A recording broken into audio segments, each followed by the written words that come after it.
Today we discuss about the unit 2 of the unit 2, that is gaseous state. You already read in this topic in 11th class, 11th standard. You know that गैसों को मुख्यतः दो भागों में विभाजित किया जाता है. नंबर 1 आदर्श गैसें, नंबर 2 वास्तविक गैसें. आदर्श गैसें वे गैसें जो प्रत्येक ताप और दाब पर गैसों के नियमों को पालन करती है, वो आदर्श गैसें कहलाती है. वास्तविक गैसें वो गैसें जो उच्च दाबों तथा निम्न तापों पर ही गैसों के नियमों का पालन करती है तथा उनका आयतन ताप के साथ घटकर -273 डिग्री सेंटीग्रेड पर शून्य नहीं होता है, वो वास्तविक गैसें कहलाती है. वास्तविक गैसें अपन को जो ऑब्जर्व करते हैं उनको वास्तविक गैसें कहते हैं. आदर्श गैस एक काल्पनिक है. गैसों के अनुगत सिद्धांत के मुख्य अभिग्रहित. अपन तो इसको एक्सप्लेन करने के लिए आदर्श गैस की व्यवहार के विचलन को गैसों का अनुगत सिद्धांत दिया गया. इसके मुख्य पोस्टुलेट्स है. नंबर 1 प्रत्येक गैस अत्यंत सूक्ष्म कणों के मिलकर बनी है. इन सूक्ष्म कणों को अणु कहते हैं. ये गैस के अणु समरूप होते हैं परंतु अन्य गैस के अणुओं से भिन्न भिन्न होते हैं. मतलब भिन्न भिन्न गैस के अणुओं के भिन्न भिन्न होते हैं. ये गैस के अणु समरूप होते हैं. नंबर 2 गैस का अणुओं का वास्तविक आयतन गैस के संपूर्ण आयतन की तुलना में नगण्य होता है. ये बिंदु इम्पॉर्टेंट है. इसके आधार पर करेक्शन करके दोबारा वान डेर वाल्स समीकरण उत्पन्न की गई है. इसमें क्या किया, गैस के अणुओं का वास्तविक आयतन क्या हुआ, गैस के संपूर्ण आयतन की तुलना में नगण्य होता है. ये बिंदु जब अनुगत सिद्धांत दिया गया यह सही था. बाद में इसमें करेक्शन उत्पन्न किए.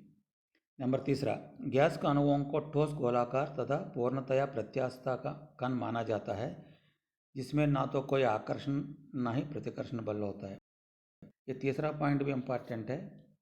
गैस के अणुओं के वजह क्या हुआ, कोई आकर्षण बल प्रतिकर्षण बल नहीं होता है.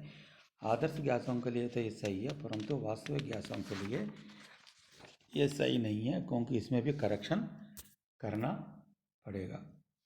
नंबर 4 गैस के अणु निरंतर सीधी रेखाओं में विचरण करते रहे आपस में अथवा पात्र की दीवारों से टकराकर ही ये अपनी दिशा बदल देते हैं. 4th पॉइंट गैस का दाब अणुओं का पात्र की दीवारों पर किए गए प्रहारों का परिणाम है. दाब जो उत्पन्न होता है, दाब किसको कहते हैं, अणुओं के पात्र के दीवारों पर जो प्रहार करते हैं उसका परिणाम है. नंबर 6 अणुओं की गति पर गुरुत्वाकर्षण का प्रभाव नगण्य होता है. अणुओं की जो गति होती है उसके ऊपर गुरुत्वाकर्षण का प्रभाव होता है. 7वां पॉइंट है गैस का अणुओं की गतिज ऊर्जा गैस के परमताप के समानुपाती होती है. गतिज ऊर्जा मतलब क्या होगा, मतलब ई प्रोपोर्शनल टू परमताप के समानुपाती कैपिटल टी. अणु की औसत गतिज ऊर्जा गैस की प्रकृति पर निर्भर नहीं करती है.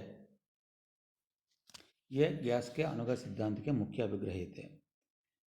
अब गैस है, वास्तविक गैस है क्या, वो आदर्श व्यवहार से विचलन दर्शाते हैं. क्यों दर्शाते हैं, कैसे दर्शाते हैं, इसके बारे में अपन डिस्कस करेंगे. आदर्श व्यवहार से विचलन. नंबर 1 बॉयल नियम से विचलन. बॉयल के नियमानुसार दाब के सभी मानों या निश्चित ताप पर पीवी का मान स्थिर होना चाहिए. यदि पीवी का मान पीवी तथा पी के मध्य ग्राफ खींचा जाए तो क्या होना चाहिए, दाब कक्ष के समानांतर रेखा प्राप्त होना चाहिए. एमगट ने कुछ गैसों के लिए अध्ययन करके यह बताया कि कोई भी गैस इस प्रकार का वक्र नहीं बनाती है, अर्थात गैस आदर्श व्यवहार से विचलन दर्शाती है. मतलब बॉयल नियम कौन सा, पी प्रोपोर्शनल टू 1/v. कहाँ पर, स्थिर ताप पर. ये लिखते हैं अपन तो ये पीवी इज टू कांस्टेंट.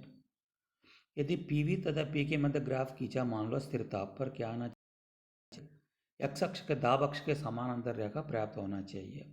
एमगट ने कुछ गैसों के लिए इस प्रकार का वक्र खींचा था परंतु इस प्रकार का वक्र समानांतर रेखा प्राप्त नहीं हुआ दाब अक्ष के. इसका मतलब क्या हुआ, वास्तविक गैस से क्या हुआ, इस प्रकार का प्रवृत्ति आदर्श गैस के व्यवहार को नहीं प्रदर्शित कर रहे, ये विचलन दर्शा रहे. H2 He नीलियम जैसे गैसों के लिए पीवी का मान पी के बढ़ने पर लगातार बढ़ता है. मतलब क्या, पीवी हाइड्रोजन हुआ, हीलियम हुआ, नियॉन हुआ आदि गैसों के लिए क्या हुआ, पीवी का मान क्या हुआ, लगातार बढ़ता जा रहा है। इसमें देख लेना, इस अगले पेज के जो चित्र अभी जो सामने है आपका उसमें खींचा था, ये अमगट वक्र कहते हैं। इसका पीवी और पी के मध्य जो वक्र खींचे है, इसमें हाइड्रोजन और हीलियम की वक्र क्या हुआ, लगातार बढ़ते जा रहे हैं। जबकि N2CO गैसों के लिए क्या हुआ वक्र, पीवी का मान पी का मान बनने पर पहले घटता है, फिर वापस लगातार बढ़ता जाता है। ये H2 तथा CO है, ये भी गैस है। हीलियम, हाइड्रोजन, ये भी गैस है। लेकिन H2 तथा हीलियम की प्रवृत्ति अलग है, इनका N2CO आदि गैसों का प्रवृत्ति अलग है। नंबर दूसरा, N2CO, CO2, H2 आदि गैसों के लिए पीवी के मान पी का मान बढ़ने पर पहले कम होता है तथा निम्नतम पर पहुंचकर पुनः पी के मान बढ़ने पर बढ़ता है। आदर्श व्यवहार से दोनों प्रकार के विचलन को संपीड़ितता गुणांक Z के रूप में व्यक्त करते हैं। Z इक्वल टू वी बटे वी आदर्श, मतलब वी वास्तविक आयतन बटे वी आदर्श आयतनिक अनुपात को संपीड़ितता गुणांक कहते हैं। उसी ताप व दाब पर एक मोल गैस के वास्तविक आयतन तथा आदर्श गैस के एक मोल आयतन का अनुपात संपीड़ितता गुणांक कहलाता है। इसको जेड से प्रदर्शित करते हैं। ये आधा नंबर के क्वेश्चन आते हैं आप लोगों को, उसमें इंपॉर्टेंट है। आदर्श गैस के लिए संपीड़ितता गुणांक 1 होता है तथा पी तथा टी पर निर्भर नहीं करता है। वास्तविक गैसों के लिए जेड का मान पी एंड टी पर निर्भर करता है। संपीड़ितता गुणांक का इकाई मान से विचलन गैस के आदर्श व्यवहार से विचलन का माप होता है। बॉयल ताप टीबी। बॉयल ताप किसको कहते हैं, वह ताप जिस पर वास्तविक गैस है दाब के सूक्ष्म परिसर में बॉयल नियम का पालन करती है, उसे बॉयल ताप कहते हैं। मतलब वह ताप जिस पर वास्तविक गैस है बॉयल नियम के पालन करती है, उन्हें क्या कहते हैं, वो ताप को से विचलन के व्यवहार से विचलन कर क्या कारण क्या है इनका। गैसों का अनुगत सिद्धांत आदर्श गैसों की व्याख्या करने में सफल रहा, परंतु वास्तविक गैसों के आदर्श व्यवहार से विचलन अनुगत सिद्धांत द्वारा व्याख्या करना संभव नहीं है जब तक उनके दो अभिग्रहितों में सुधार नहीं किया जाता है। यह अभिग्रहित निम्न प्रकार है। नंबर 1, गैसों के अणुओं का आयतन संपूर्ण गैस द्वारा घेरे गए आयतन की तुलना में नगण्य होता है। एक तो अपन अनुगत सिद्धांत के अंदर जो अभिग्रहित है, एक गैस के अणुओं का आयतन संपूर्ण गैस के द्वारा घेरे गए आयतन की